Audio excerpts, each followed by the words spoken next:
Be ready. 5 seconds.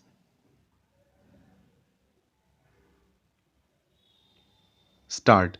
Sir, India lives in the villages, and there is no doubt that the strength of villages is the strength of India. The planners have always kept and will always keep this thing in mind. When India became independent and we started the system of planning, attention was paid in this direction.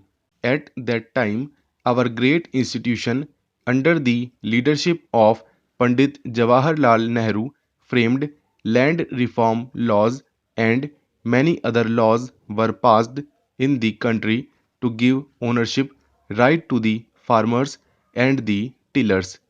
During those days, about 170 laws were passed in the country under which lakhs of tillers who were not the owners of land were given the ownership rights.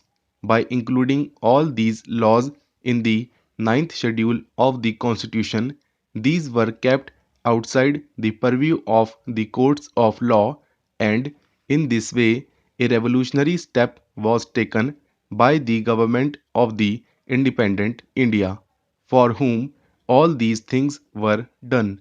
These were done for the welfare of the farmers living in the rural areas.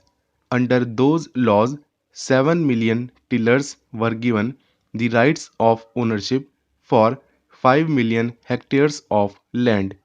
I concede that till now some of the states have not implemented the land reforms in the desired manner, but the government of India is continuously making efforts to get these laws implemented.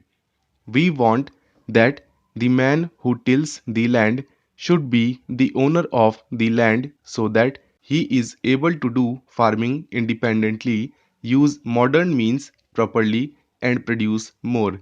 Under the ceiling law, 7 million acres of land has been declared surplus.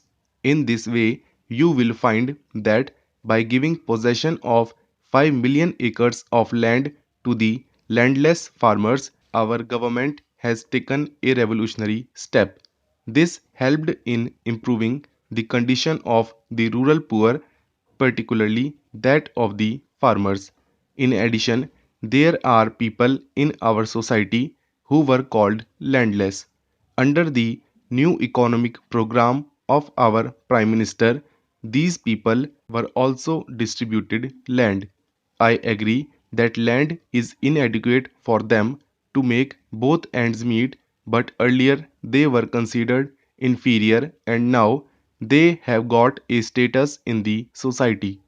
The planners formulated a scheme for the small farmers so that they could be helped.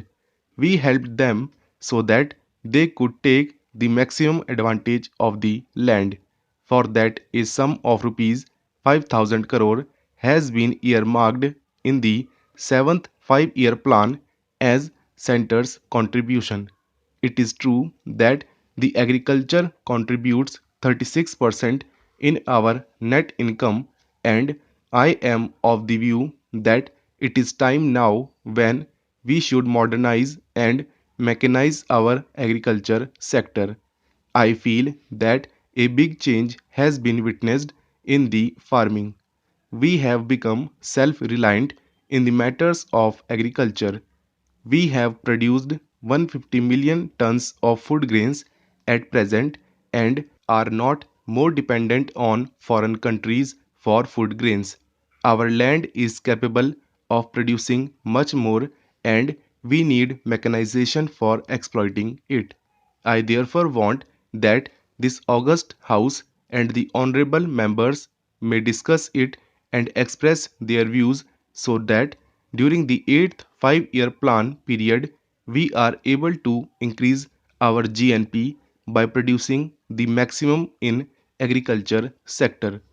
Respected sir, I have heard the discussion and views expressed by both the sides on this resolution and I have noted down the suggestions made, but certain things have been said due to ignorance, which I think have been said in the absence of full knowledge of all the facts.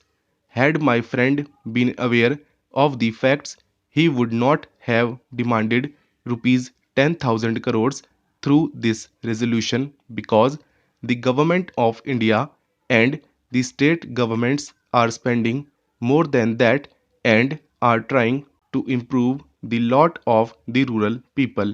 When our planners observed that the plans are helping in improving the economic conditions of the people and bringing them above poverty line, they included more programs in the plans so that the evil of poverty could be eradicated from India. For this purpose, they undertook ambitious programs in the fifth five-year plan. At the initial stages of IRDP and NREP, all the blocks of the country were not covered under them, and they were included on the selective basis. In the sixth five-year plan, all the development blocks were covered. We have achieved more than the targets. For example, under IRDP, it was decided to bring 150 lakh families above the poverty line, but instead 165 lakh families were brought above the poverty line, which means that we have surpassed our target. Similarly, under NREP, a target of 15,000 lakh man days was fixed. Against that, we were able to create 18,000 lakh man days. During the sixth plan, rupees 3,000 crores were spent on these programs.